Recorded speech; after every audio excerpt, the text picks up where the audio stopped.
So, ano po ba ang kasalukuyang sitwasyon ng Mayon at ganun din po ang Canlaon na naging basehan po ng paglalabas ng Lahar Advisory?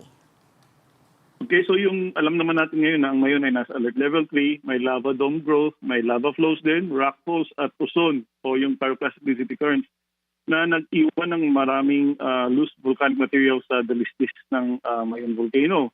Yung sa Canlaon naman ay nasa alert level 2 at may naiwan pa rin ng mga loose volcanic materials from the previous eruptions. So according to Pag-asa, magdadala ang Bagyong Ada ng katamtaman hanggang malakas na pag-ulan. So kapag inuulan, yung loose materials natin, tumataas ang posibilidad na this will be remobilized as lahars. Kaya po tayo naglabas ng advisory.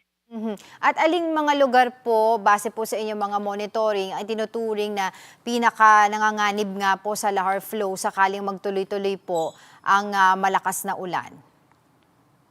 Okay, so para sa Mayon naman, ang pangunahing daluyan na maaaring daanan ng lahar ay yung Miisi, Bonga at Basud Galis, yung Miisi at Binaan River sa May Daraga, yung Basud at San Andres River sa Santo Domingo, pati na rin sa May Masarawag, Maninila, and Ginubatan channels.